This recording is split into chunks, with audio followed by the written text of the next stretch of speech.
Hello, I'm Linda Elder. I'm the president of the Foundation for Critical Thinking. I'm here with my colleague, Dr. Gerald Nosich. Hello, Gerald. Hi, Linda. Good to see you again. Good to talk with you. Gerald is a senior fellow at the Foundation for Critical Thinking, which is a 501c3 nonprofit organization in California. Today is April the 17th, 2022.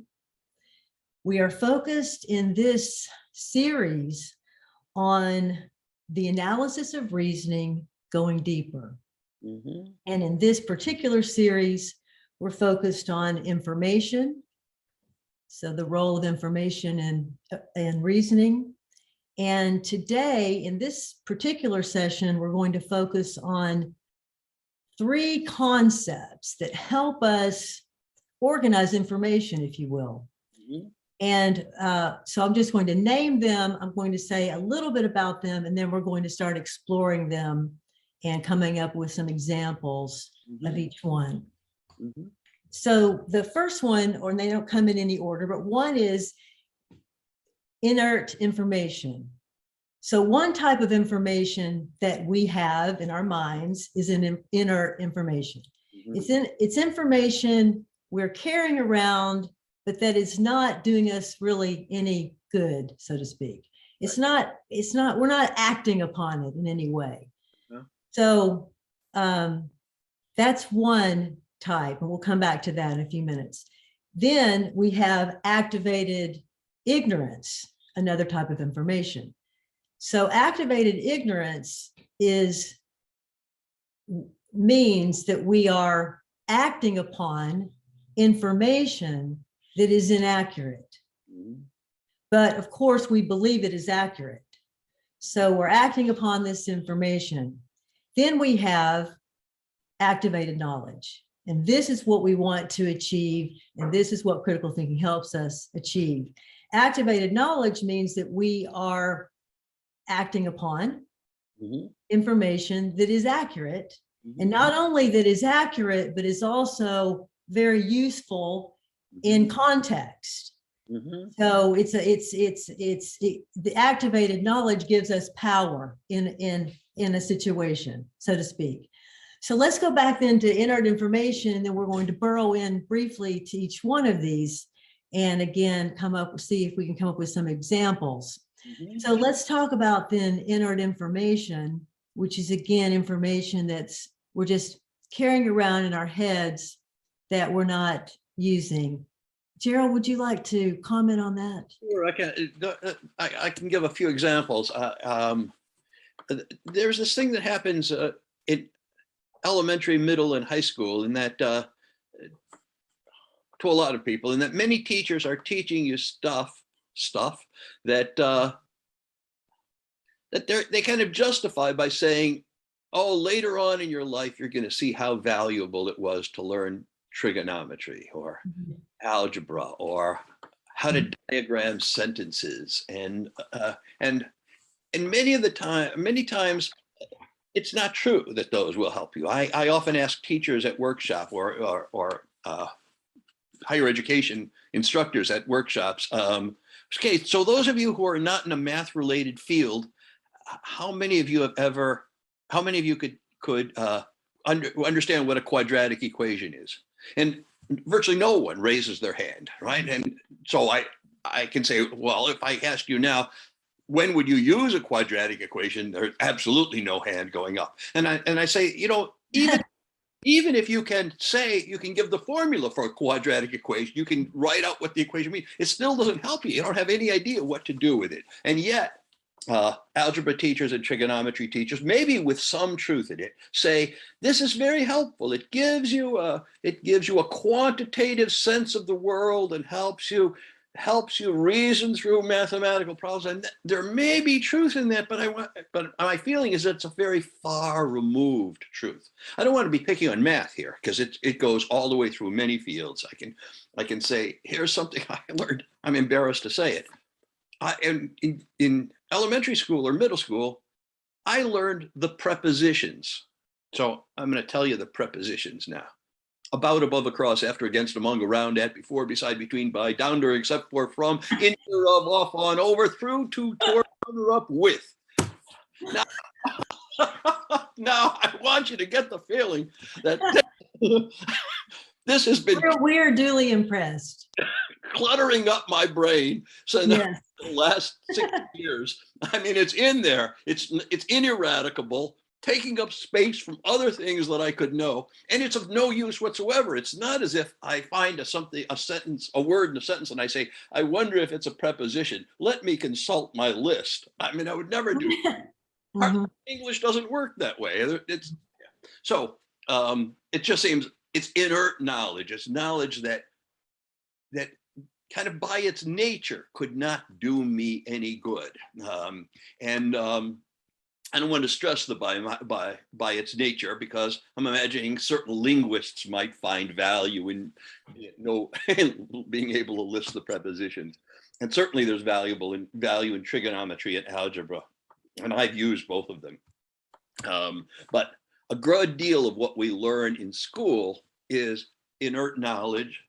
And I can also say it could be inert knowledge for various reasons. That is, it could have a very great use, but I just never happened to have a chance to use it in that way, right? I might learn accounting principles, but have no relationship to accounting whatsoever. So it's not the fault of the content all the time, or maybe even very often. It can be the fault of or the result of many other circumstances in life.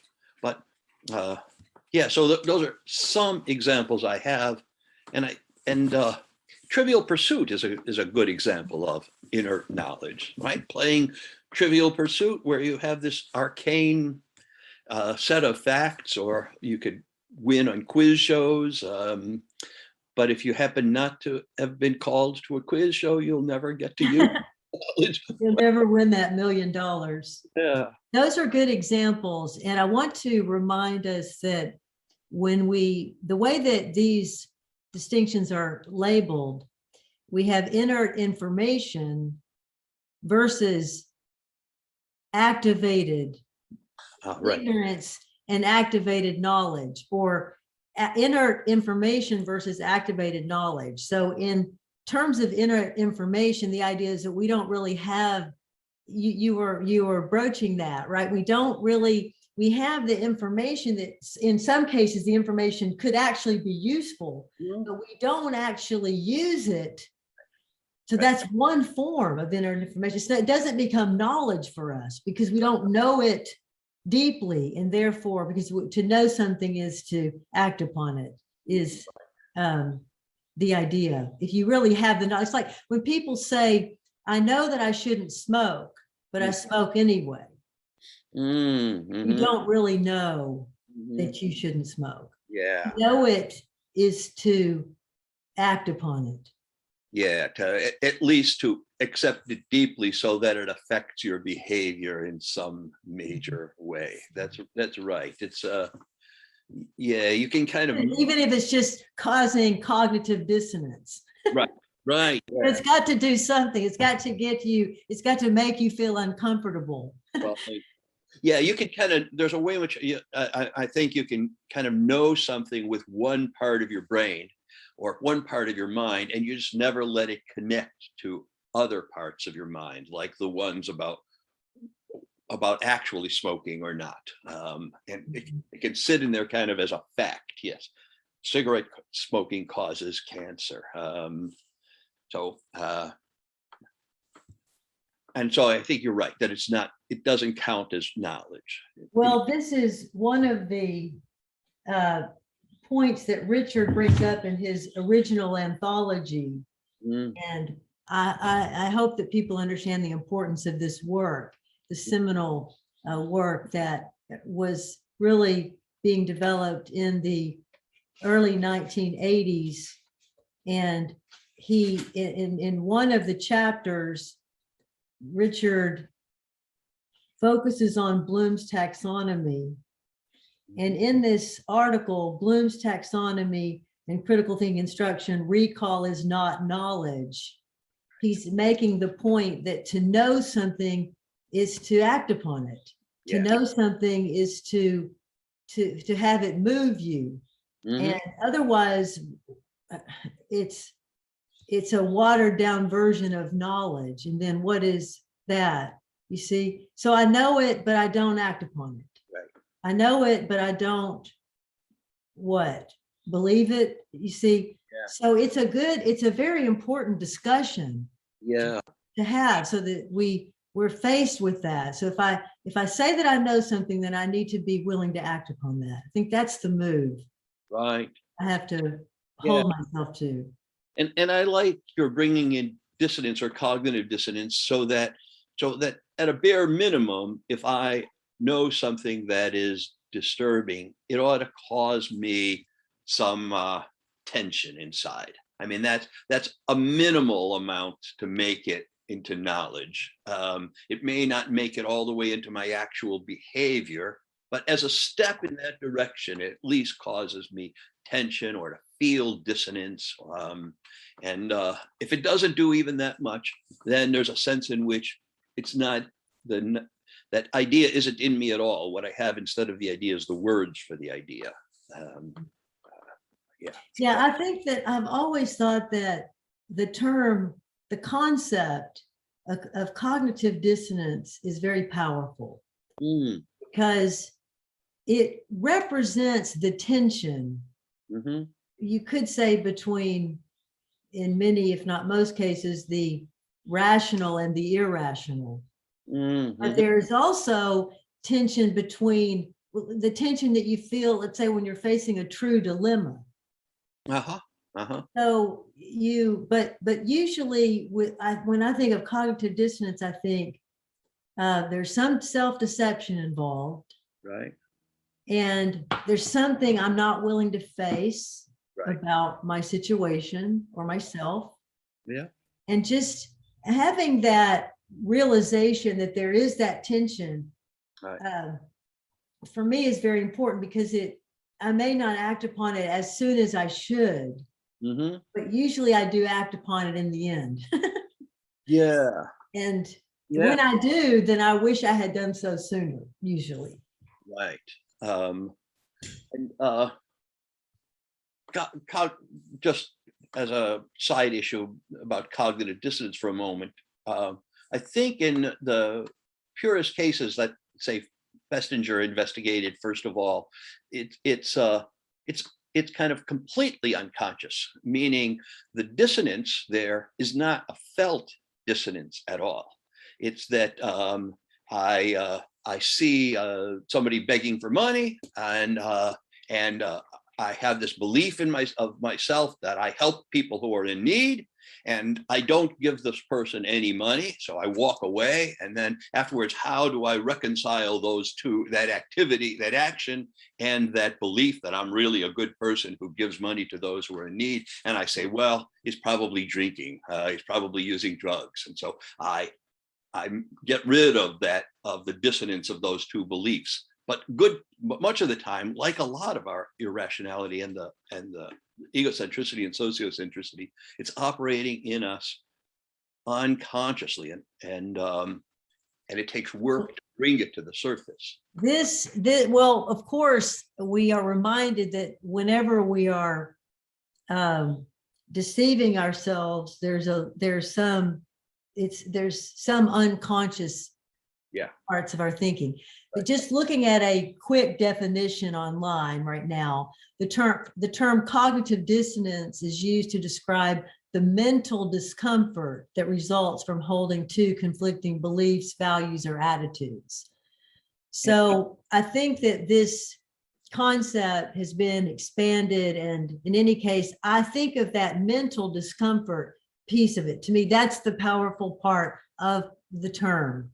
And so you see, typically we figure out, you see, the example that you gave to me is an example of someone who doesn't really feel cognitive dissonance. They actually just justify it in their minds. You see, if there's not some kind of tension, then which is, I think, what normally happens. In other words, without cognitive dissonance, without that mental discomfort, it's very easy to be selfish. Right. It's very easy to ignore the needs of others. Right. So I think that's not the classical definition of cognitive dissonance. That is, I think the classical definition emphasizes cognitive, not emotive dissonance, not a feeling of tension. It's, I have two beliefs. I'm a good person, and this person is in need, and three beliefs, and I don't give them any money. So those are three cognitive beliefs, and I reconcile them. I get rid of that cognitive dissonance by rejecting one. And the one I can reject is that person is in need. He's not really in need. He's going to use it for drugs. So I think that's a later rendition of cognitive dissonance, and it speaks to something really important. But I think it's different from what the original cognitive dissonance theory was intending to address. That's Ahrens, Carol Tavris, Festinger, and those people. But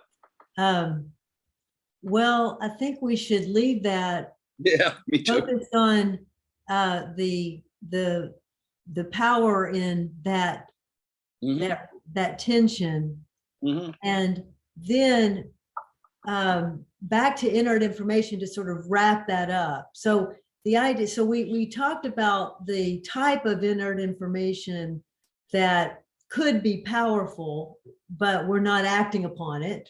Right. So for example, we know that we need to do certain things to help the health of the planet. Right. Are we acting upon that? So we may have a lot of information about it, but are we doing anything with it? So there's this whole positive arena of information that's we could be acting on that we're not acting on. And then there is also information that we're carrying around of the other type that you were mentioning, which is just, like the prototypical way that I think about this is the way we used to teach history, and still sometimes done, is teaching just dates and places and names. Right. Remember that's been the history of traditional history of traditional schooling. It is. And yeah. The idea that you can cram this into the student for use later. You mentioned that as well, but I wanted to just circle back upon that because that is very important. And it's not only true that we cram a lot of things into the head of the students that they can't use, but then while doing that, we're also misteaching what learning entails. And we're wasting their time. So we're doing all of those things at once. So they're not learning anything of value in this case that I'm giving. Their time is being wasted, and they're mislearning what it means to learn. So that's a lot in one huge mistake. Right. So by the way, that leads to maybe the next move we can make is to talk about then activated ignorance, because that's an example of activated ignorance. It is. Right. The idea that you can teach in that way and this will work, and that students will learn something of value or much of value, not just something of value, because they need to learn in accordance with the time that they're giving to the learning. And so in other words, we have to teach a lot because we have a lot of time, but we're teaching very little. So a lot of our traditional educational theories that have come down to us are based in activated ignorance. That's right. That's right. That's a very nice insight, Linda. That just seems right to me. Yeah.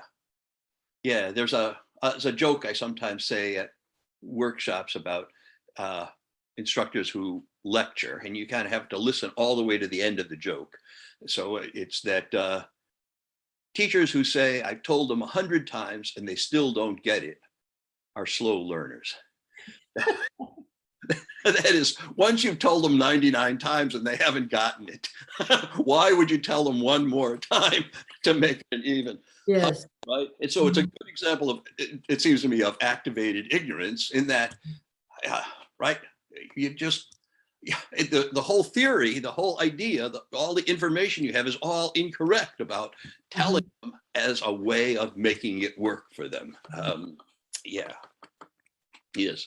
Yes. So then, so therefore, people come out of schools, colleges, and universities without having the knowledge to continue learning as, let's say, a scholar would continue learning, and as scholars do learn within their fields. Right. Right. Yeah. So the way in which scholars approach their fields are the way that we should also approach our minds, because we want to continue to develop our minds, not just in one area, but in all the important parts. Right.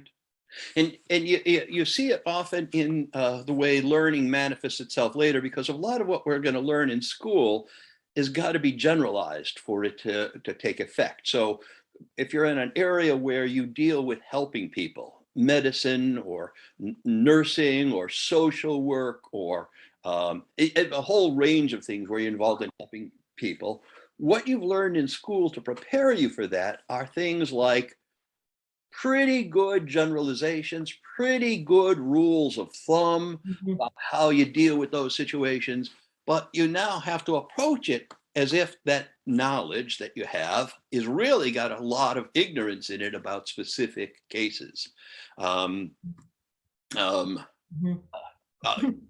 Here, and it can be among very sophisticated people. I had a pinched nerve in my neck last year, and I was taking a lot of naproxen, and you're supposed to only take one every 12 hours, but the prescription dose is 3 twice a day. And I was taking massively more than that. And I've done that for pains and arthritis and things like that for years and years and years. So I went to this doctor and to this physical therapist, and he's very good. And I told him, I'm taking too much naproxen, and he said, well, you've got to stop doing that. And I told him how much, and he kind of gasped, and he said, that you're harming yourself by doing that. And I said, well, I just had the blood tests downstairs and they're fine, right? I mean, I was just tested this last week, and you've got the results in front of you. And he said, yeah, but you're poisoning yourself. It really does damage to you. And I said, well, I think you're paying a lot of attention to the data, but not to the evidence. I'm 75 years old, and I've been doing this for 30 years, and I've just had blood tests. So all the evidence points to it's not harming me. The data shows that there's a curve of harm that gets done. And clearly, I'm on one end of that curve, the wrong end of that curve. So the generalization doesn't quite apply to me. So my judgment is, he would fine with that, but my judgment is that he's paying attention to the statistical case, which I want him to do, which is quite relevant, but he also needs to see how the ignorance that's involved in where this individual falls in that statistical case. Right? We do that all the time. I mean, you often emphasize outliers, for instance, how important those are. Right? I was just thinking of that, right? So that's the outliers we usually ignore when we talk about data. And so the outliers bother us because we just want everything to be simple. Right. And so that's part of activated ignorance. Yeah. And there's a way in which teaching, I don't want to say you have to, but teaching strongly lends itself to that, because you're wanting to prepare people for a whole range of things, and you can't teach all the specifics in a classroom of 30 students. But it would help to emphasize how you need to have, I'll say, activated knowledge about your individual patient or your individual client, in addition to the generalization based on the data or the statistical distribution. Yeah. So we're focusing, as a reminder to all of us, we're focusing on information here. So we're thinking about information moving to, again, moving from inert information to activated ignorance. So we're focusing on examples of information that lead us to do things that do not make sense in the context, that can cause harm, that can lead us in the wrong direction. And there are just so many examples. We can think of, for example, the misinformation that is occurring across the world with the internet. And that is a new phenomenon in human history, relatively new, that we can so easily spread misinformation. We've always had it, of course, but the spreading of it and the propagating of it by, for example, countries, by politicians, by political groups, this, and the fact that people will believe more or less anything. And when you add the sociocentric dimension to it, right, so that people are believing because other people believe. So people will often say, well, you know, there are lots of people on Facebook talking about this. Well, so people on Facebook talking about something does not prove that it's worthy of your consideration. Yeah, and doesn't even give evidence for it. I mean, it's just not even that it doesn't go all the way toward proving it, but it's not evidence at all that people are talking about it. Yeah. And it's also what happens with gang behavior. It's the same kind of thing, just going along with the crowd.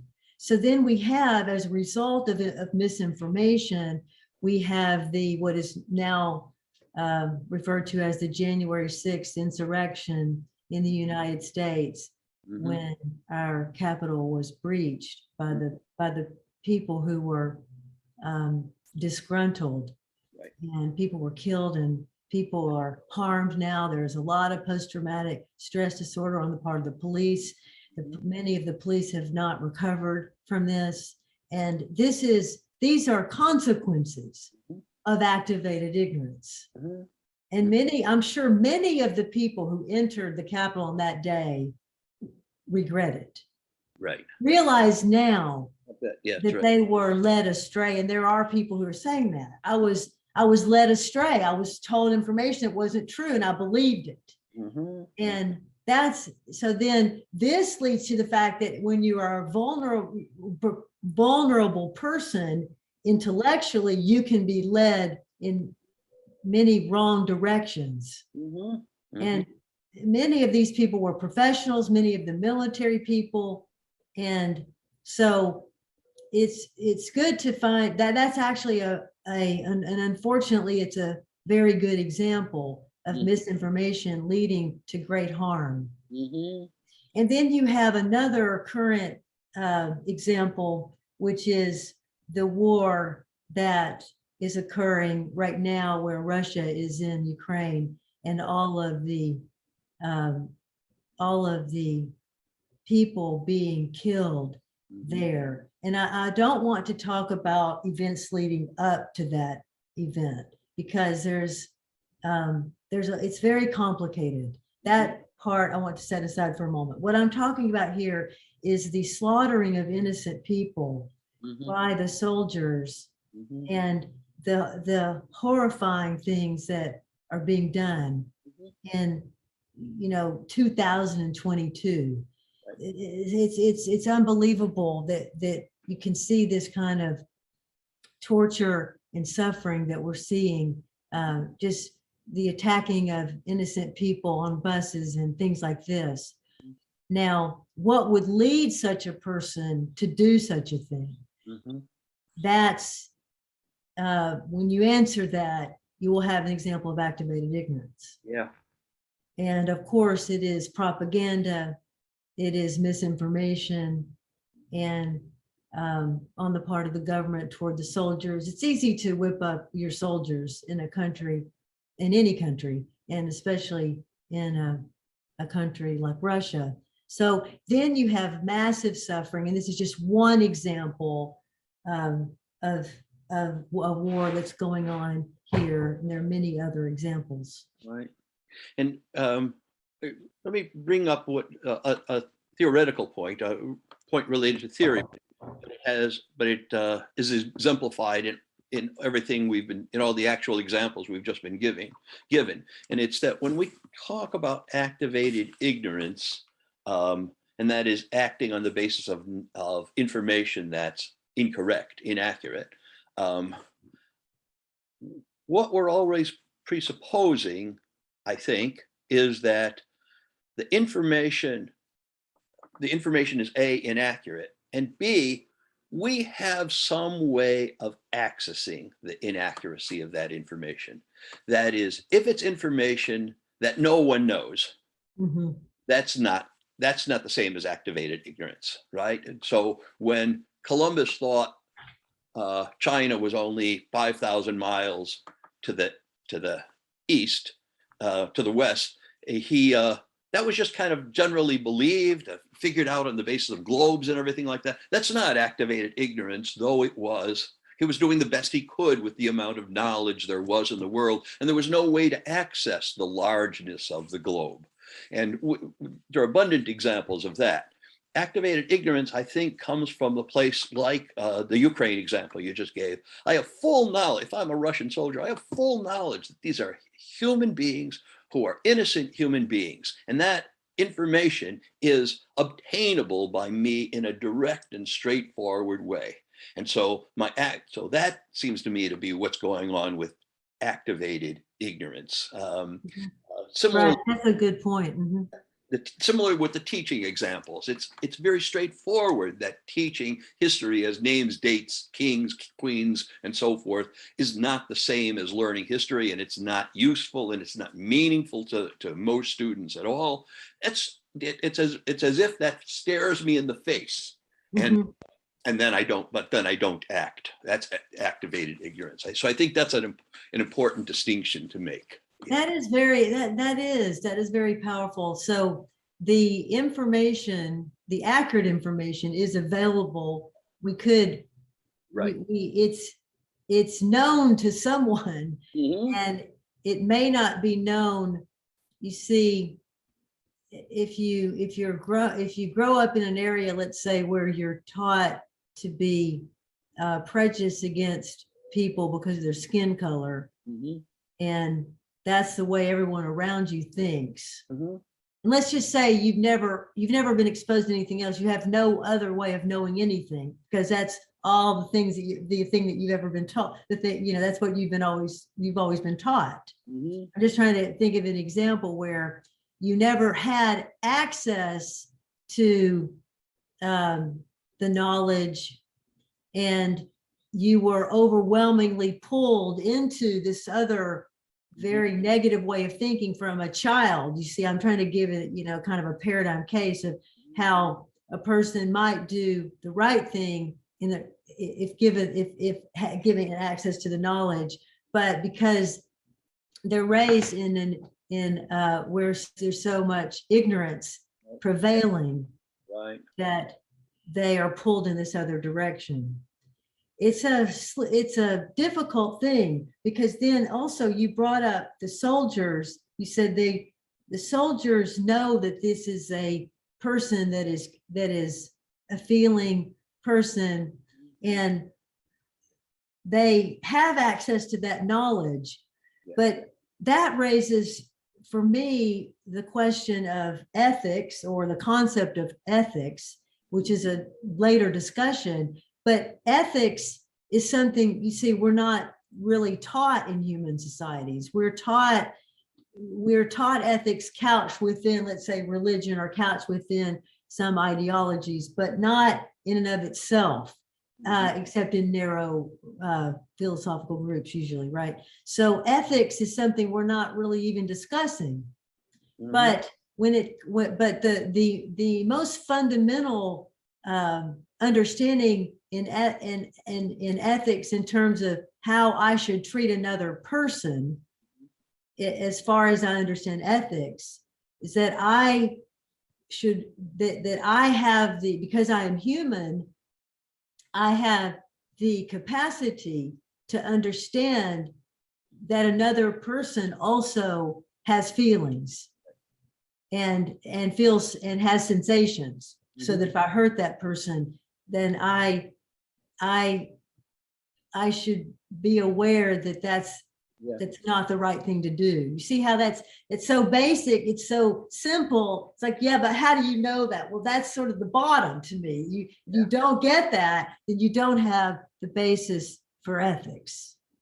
Well, there really, I think you're right. But there's this other factor that's relevant to what we're saying, and that is that the knowledge, the information that this is a full human being who's innocent, who hasn't done anything wrong, and who's going to suffer if I do X, Y, and Z to this person. That's inert. Now that's inert Information. Inert knowledge, inert information. Right. That is, it's not acting in me. So there's the ethical question, which is a big question, but there's also just the straightforward inert information that I've got staring me in the face, and I'm just not admitting it. I'm just not accepting that's so. There's so many ways we can go with activated ignorance. So, for example, take all the dynamics that occurred in the 1960s and the 1970s, not just in the U.S. but across the world, right? And the quote revolutions, and then ask yourself, well, what was the result of that? Like what came out of that by implication and by consequence? And unfortunately, although there were some good things that did come out of the movement, unfortunately, as with most, if not all, so-called revolutions that have occurred in human history, what has been lacking is critical thinking. So there have been parts of critical thinking, but there has never been a rich concept of fair-minded critical thinking at the heart of these revolutions, and that's why they fail. So you have one great idea is not going to solve the problem. So the idea of the slogans that we use, that just say no to drugs, and those sorts of slogans, and so forth. So we can think that we are really making progress, but there can be something missing. And that missing is usually critical. That thing missing is usually critical thinking when you're talking about human problems, solving human problems. Right. So there is a lot there. Let me read a few examples, if I could, on just very quickly. So a few more examples on activated ignorance. And I'm reading now from my book entitled Liberating the Mind, just a few examples. Now, this is focusing on egocentric and sociocentric thinking, but some of these examples are helpful. So there is a doctor, Jerome Groopman, who's written a book entitled How Doctors Think. And he details problems in the medical profession as he understands them. And so I'm just going to read a few of the points that he makes in his book. So and I'm summing up here. So he says, physicians tend to overly rely on classification schemes and algorithms when treating patients. And this, I want to read a little more of this because this relates a little bit to what you were saying about your medical example.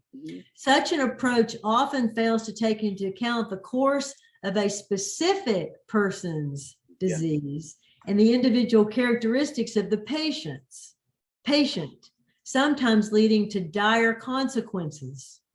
So he says, scoring schemes are proliferating in all branches of medicine, and these schemes suit the hectic pace of today's clinical care. So that's just one example. So a doctor using schemes and algorithms when treating patients, and that's what your physical therapist was basically doing in the example that you gave. I guess that's right. Yeah, that's right. All right. And these others relate very quickly. Most of these are interrelated. Physicians often stick with traditional approaches to medical problems, even when such approaches are ineffective. Then number 3, doctors do not generally tend to focus on their mistakes. Yeah. So what's the activated ignorance there? I don't make mistakes. I'm perfect. And yeah, I think I've told you before that I've sometimes worked with University of Arizona Medical School, and they have this program on medical ignorance.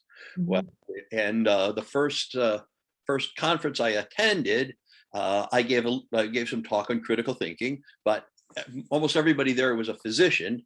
And this panel of doctors got up on the stage and discussed what they did not know, which is a very unusual thing for doctors. And we in the audience went away terrified because they were talking not about what they don't know about obscure diseases of only a few people, but they were talking about breast cancer and prostate cancer. This is in the 90s, so it may be outdated information now. And this was the head of the AMA, the editor of the New England Journal of Medicine, the head of Yale Medical School. So these were not just the doctors on the corner, these are the persons who specialize in it. And we found out that the people in the audience went away just kind of shaken more than, and the women said, well, I'm never going to have a mammogram again. They don't know what to do with the information. And the men said, I'm never going to have a prostate exam again. They don't know what to do with the information. Again, you can't vouch. I'm not vouching for the validity of this now. But that gets revealed by these doctors. Doctors are far more, in my experience, much more comfortable talking about what they do know rather than about what they do not know, much less the mistakes that they make. Yes. And again, that's true in every field. So we don't want to be implying that it's only doctors. So we don't tend to see our professors starting out lectures with or discussions with, but first, let me tell you all the ways in which I was wrong the last time we met.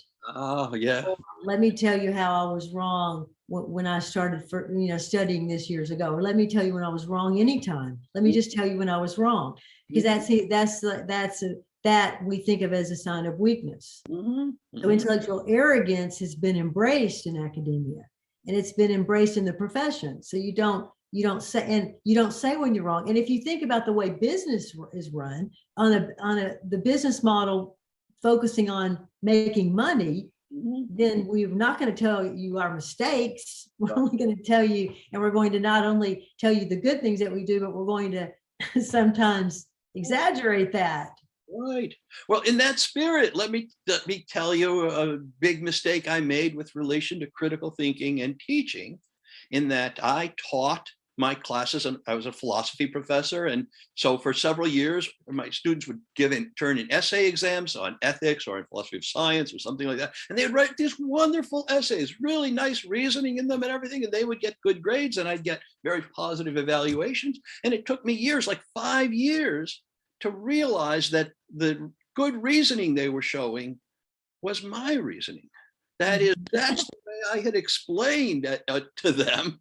And so I tried giving them another question that we had not addressed in class specifically, but was like the question we addressed in class. And they were, not all of them, but most of them were no better at reasoning through this new question than they had been at the beginning of the course. In fact, they went back to their old ways of thinking. And that's how I got started in critical thinking. What can I do to help them reason things through? But I want you to hear, it took 5 years to register in me. So it's just a good example of inert information, in that I'm going to say it should have been apparent to me that this was not the student's own reasoning, but it wasn't apparent to me at all.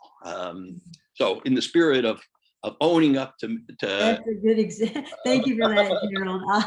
I don't know if I'm going to share accordingly, but maybe I'll think of one for myself that would be parallel. But that's the kind of thing that we want to be comfortable with. We want to be comfortable saying, that was really a mistake, because this is this is directly connected with the development of intellectual virtues and having confidence in reason.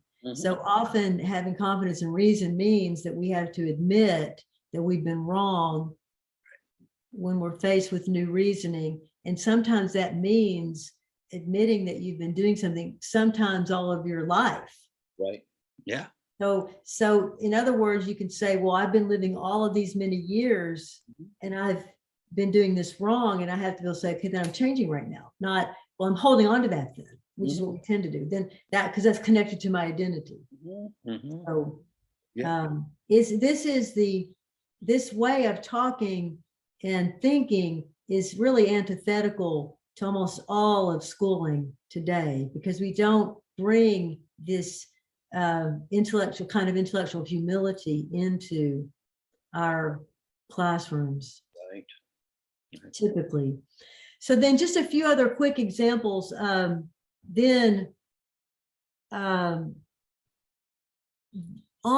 the, still focusing on what Dr. Groupman says in his book, he says doctors often ignore information that contradicts a fixed way of diagnosing or treating patients. So that's related to the other points. And then there's another example I want to mention. It's a case of Barry Marshall, an Australian doctor who in 1981 traced both ulcers and stomach cancer to a gut infection. And at that time, we thought that ulcers were caused by stress. This suggested that both might be treatable by antibiotics. For many years, mainstream gastroenterologists dismissed his theory, holding fast to the established view that ulcers were caused by stress. Marshall, who presented his views to the annual meeting of the Royal Australasian College of Physicians, said, to gastroenterologists, the concept of a germ causing ulcers was like saying that the earth is flat. So they were using the old model, basing their thinking on basically ignorance. Marshall tried to get funding for his work from pharmaceutical companies, all of which initially refused him. This is not surprising, given that these companies were making billions of dollars a year selling Zantac and Tagamet to treat ulcers as consequences of stress. So this brings in the motivating part of activated ignorance. So I'm motivated to not know that information if I'm a pharmaceutical company, because we're not willing to give up these billions of dollars.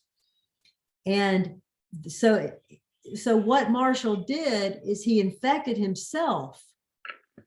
Finally, after years of trying to get people to listen, he infected himself with the ulcer-causing bacteria obtained from one of his patients who had an ulcer to prove the cause of the ulcers, and then treated himself with the antibiotics to prove the cure, and it worked. So this is an example of activated ignorance. And one other final example from this book I want to mention. In 1974, the American Psychiatric Association removed homosexuality from its official list of mental disorders in 1974. This reclassification came about as a result of a poll taking of the association's general membership. And psychiatrist Lee Coleman describes the manner in which the official list changed. What particularly struck many observers was the obviously political rather than scientific basis for the change. Under growing pressure from the homosexual community, the trustees of the APA declared by a majority vote in December 1973 homosexuality to be no longer a mental disorder. So much controversy resulted from this that a referendum was called to enable the entire APA membership to vote. Of the total votes cast, 5,854 called for elimination, 3,810 for retention, and 367 abstained. What he's pointing out is that they voted on this concept. rather than taking into account the scientific information about it. Mhm. And this is another example of all of activated ignorance causing so much pain and suffering. So we can be reminded of the way many homosexuals were treated with shock treatment and horrifying procedures that they went through to cause them to regurgitate while watching it. This awful things that we did to these people, because the idea was that they were freaks and they had to be changed. And so there you are. That's another example. And it just goes on and on. So let's move on to our last concept, if we could, unless you want to say anything else about activated ignorance. Yeah, I wanted to add one piece, and that is the people at University of Arizona Medical School that I told you about have told me that many doctors still mention stress for ulcers. And they say, well, of course, it's caused by a bacteria, but stress also plays an important role. And notice it's a way of kind of retaining it while rejecting it at the same time. I don't want to be picking on doctors because, as you said, this obtains in all areas, but it's kind of striking that even when we find out, we still can have remnants of that belief which stay in us. That's a good example, because I actually heard that recently.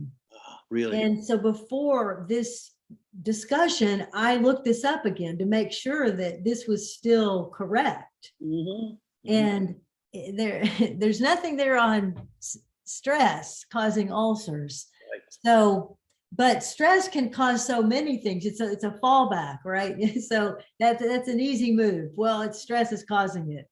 Yeah. Though it's made me in the past occasionally doubt the universality of what stress causes. It's made me think maybe many of these other things that are allegedly caused by stress are caused by something else. Yes. Maybe bacterium, but Yes. something Yes. else. Yeah. So true. And so we know that stress plays a role in our lives, but what is that role? Right. And I think the best way to figure that out is to try to be aware of when you're under stress and how you're handling it.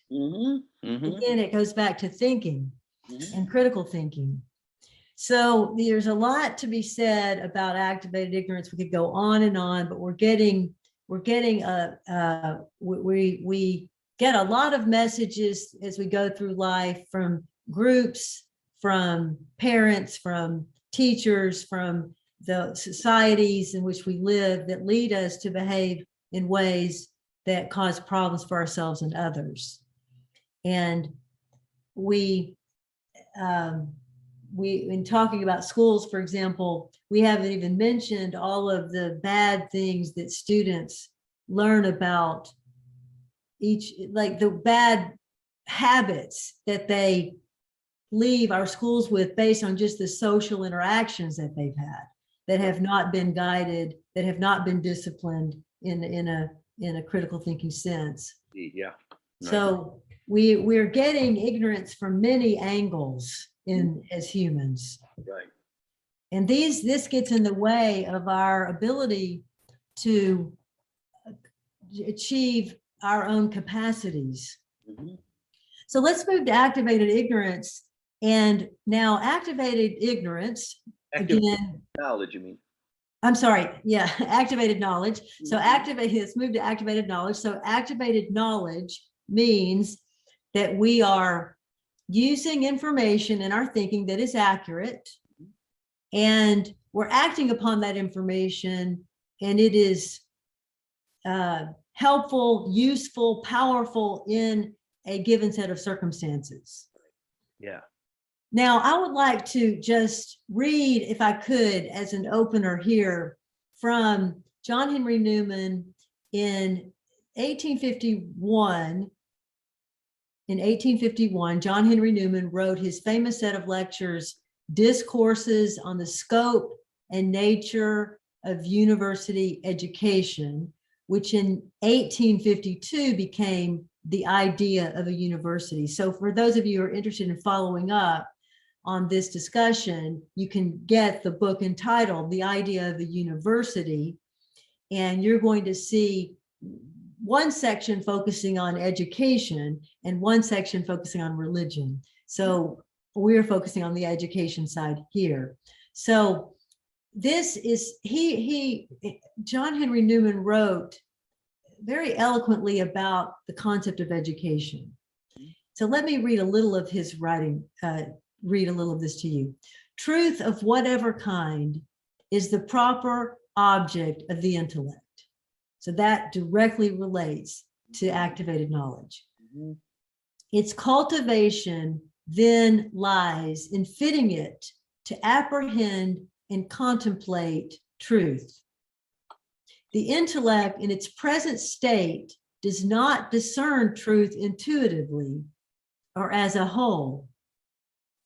We know not by direct and simple vision, not at a glance, but as it were by piecemeal and accumulation, by a mental process, by going round an object, by the comparison, the combination, the mutual correction, the continual adaptation of many partial notions, by the employment, concentration, and joint action of many faculties and exercises of mind.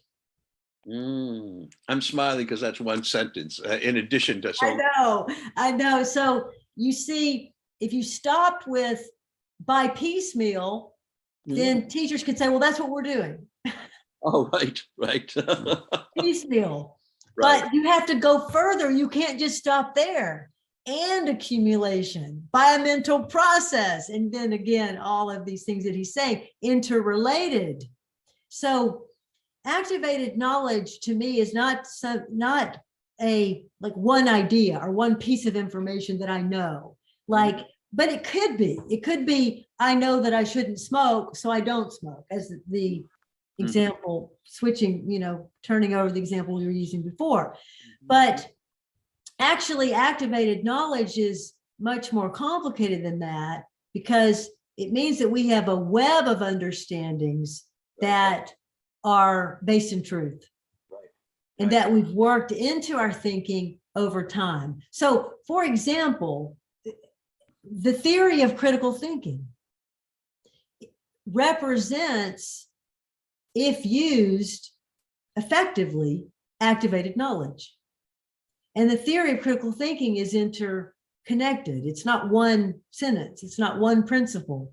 So anyway, this is a way in as we think about activated knowledge. Let me just read a little more.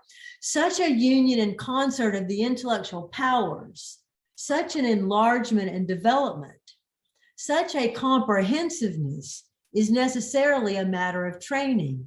And again, such a training is a matter of rule. It is not mere application, however exemplary, which introduces the mind to truth, nor the reading of many books, nor the getting up of many subjects, nor the witnessing many experiments, nor attending many lectures. All this is short of enough. A man may have done it all, yet be lingering in the vestibule of knowledge. He may not realize what his mouth utters. He may not see what his mental eye, with his mental eye, what confronts him. He may have no grasp of things as they are, or at least he may have no power at all of advancing one step forward of himself in consequence of what he has already acquired. No power of discriminating between truth and falsehood, of sifting out the grains of truth from the mass, of arranging things according to their real value. Such a power is an acquired faculty of judgment, of clear-sightedness, of wisdom, and of intellectual self-possession and repose. The eye of the mind, of which the object is truth, is the work of discipline and habit. Now, I can go on and on reading in John Henry Newman, and I will pull up multiple paragraphs that are going to be coming at the same point from different eloquent positions. Right, right. So you see, if people who, if people just could understand this, then they would realize a lot. They would see the intellectual virtues are embedded in this. And we could talk about how, this relates to the theory of critical thinking. So activated knowledge presupposes that we think about knowledge in a deep sense, and that we take knowledge seriously. And it's also, of course, directly, again, as I've said, related to intellectual humility. So, and remember the professor who came to the conference years ago, who started out his keynote address by making us say, it was Ed Damer, I'm probably wrong. So he said he had students at the beginning of his class every semester, before they did anything else, he said, I want you to all repeat after me. I'm probably wrong. Remember, he had everybody in the audience repeating after him. I'm probably wrong. Before you know it, we were all, I'm probably wrong. I'm probably wrong. I'm probably wrong. Right. And so that's at the heart of this. Now, Richard corrected that and said, I may be wrong. So, but Ed was saying, no, you've got to get a little further out there, because you didn't say your ego, but right. So I get the point that if I start with saying, I'm probably wrong here, I'm probably missing something here, I likely don't know everything here. Start out there. If we start out there, then we can think at a much higher level. Well, let me address a different aspect. I said last time, I'm a little embarrassed about it, that information was my least favorite of the elements of reasoning, or the one I found least interesting. And I'm going to say, in something of the same spirit, but still with embarrassment, that I have the same reaction to one of the standards, and that is accuracy. I, of course, realize that accuracy is absolutely essential. Of course, I realize that. But my judgment is that teachers, for instance, who teach didactically, just lecture and lecture, or just give out facts and facts, the one standard that they're attuned to is accuracy. That is, giving out accurate information. If they give you all these dates from history, they're accurate dates. And activated knowledge is acting in such a way that it's based on accurate information. Okay, and the based on is very, very important, and that brings in all the other standards, or most of the other standards. To say I act based on the information means, and you said it also. You said it's we have the information and we use it for something useful and helpful. Well, that means it's relevant. It's directly relevant to that situation, and it's significant, meaning it's important. So it's not just a trivial piece, and it's precise enough. So one of the things that the physical therapist I mentioned didn't do was he wasn't precise about applying the statistical information to this individual patient.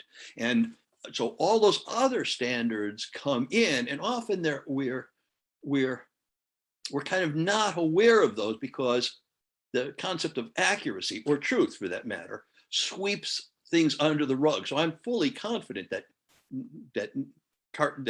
John Henry Newman meant not just truth, but relevant truth, deep truth. Of course, right. And you can see that implied, right, in his words. When Bertrand Russell says we need to follow the facts in his peculiar wavery tone of voice, he doesn't just mean facts. He means facts that are relevant to this situation, that are sufficiently precise on all the other standards.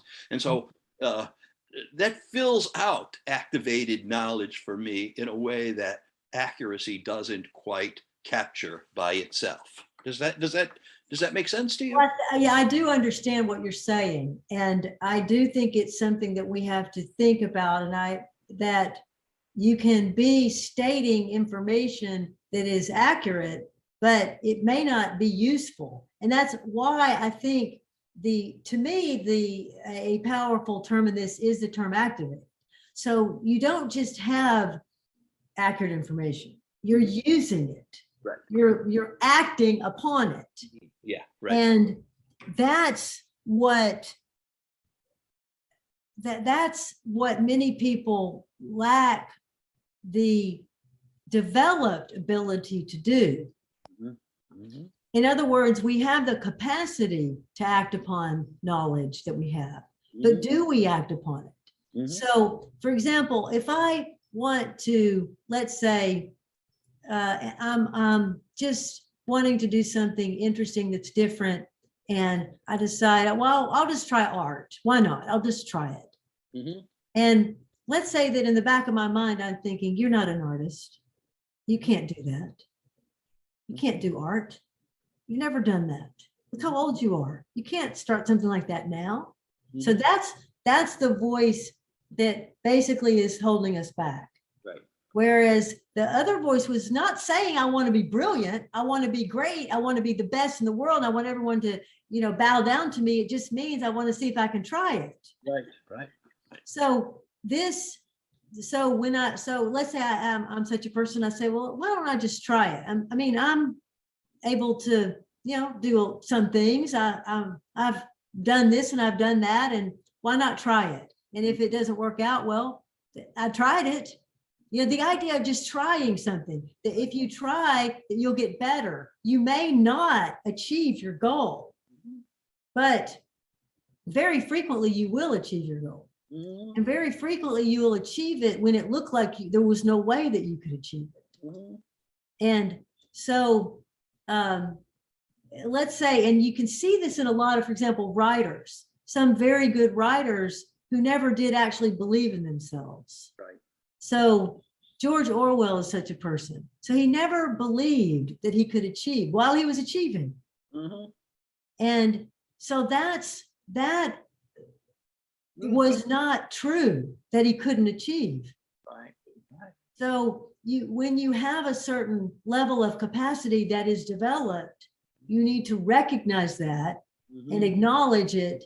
And you don't have to, salute it and bow down to it, but just say, I've had these successes. Mm-hmm. So that means when I start this next book, I have a good chance of achieving. Maybe I've written the one that everyone will remember me by. Mm-hmm. And that's all right. Because as Albert Ellis says, forget about writing the great American novel. It's already been written. Just do what you are capable of doing, and do that as well as you can. And don't worry about anything, else that might pull you back from that. So that's one example of activated knowledge. Mm-hmm. Yeah.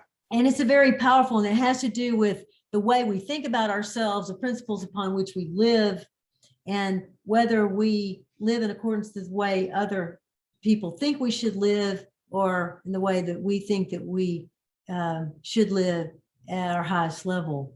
And by the way, that's related, if I could, to just a very couple of lines from Letters from a Stoic, Seneca.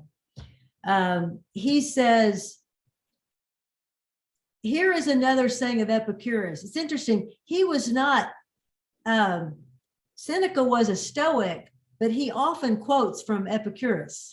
Mm-hmm. Because he says, well, people say bad things about what Epicurus says, but actually he makes some good points. Mm-hmm. And he says, here's another saying of Epicurus: if you shape your life according to nature, you will never be poor.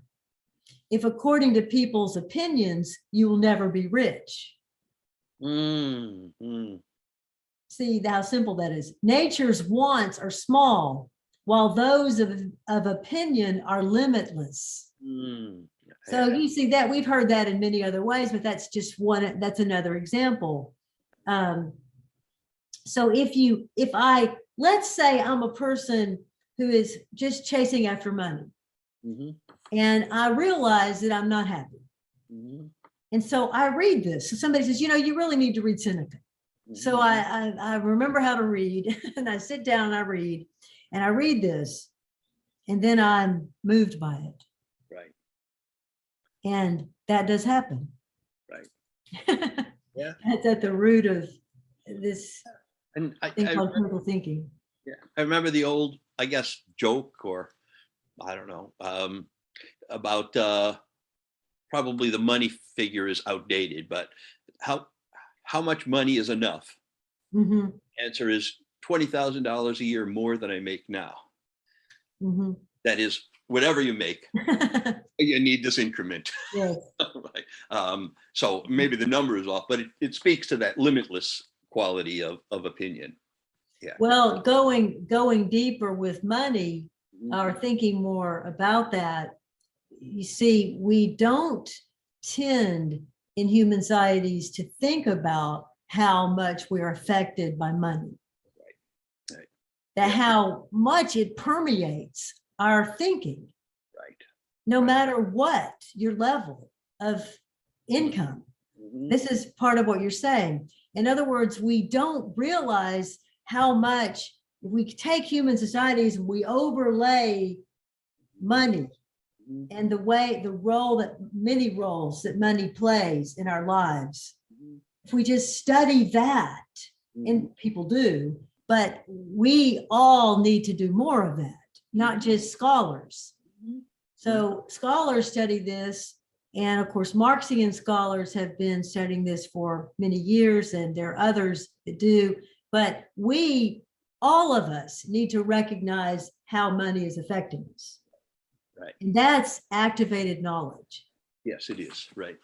Yeah. And anything else that is permeating our lives. Mhm. So if I'm being influenced by someone in my family negatively, Mhm. then I need to know that. Mhm. And I need to act upon that if possible. Maybe that means to remove myself. Mhm. Mhm. And so taking information that we know to be true seriously is what I'm getting at here, Indeed. Yes. Yeah. That's right. Yeah. and not hiding from it. So that's just another type of activated knowledge. This, I'll just very brief reading from Eric Fromm. I'm reading from Man for Himself, an inquiry into the psychology of ethics. And I've just opened this up to something I underlined some time ago. Now in this section, he's talking about love.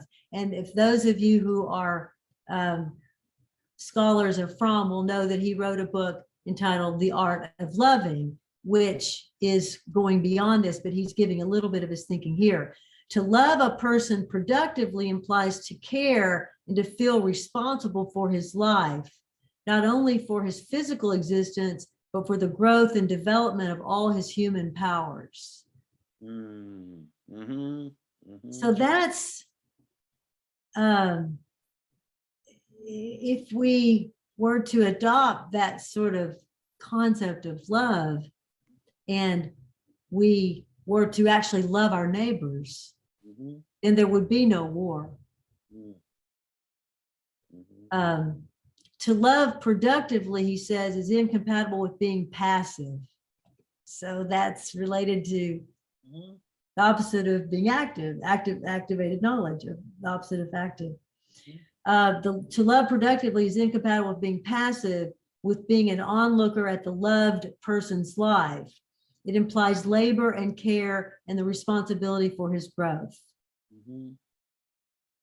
To love one person productively means to be related to his human core, to him as representing mankind.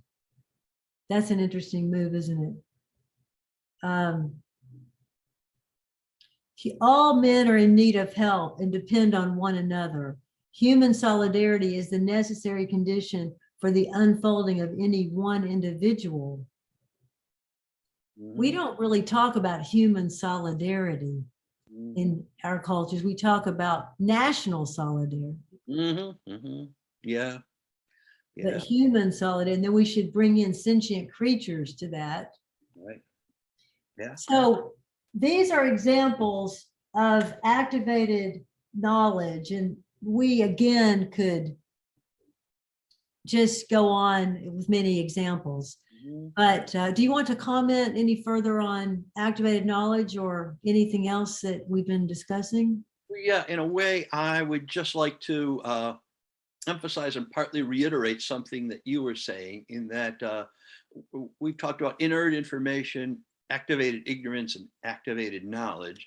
And but there is something else having to do with information, and it's kind of acting with a full knowledge of what it is I don't know, or a full awareness of what it is I don't know.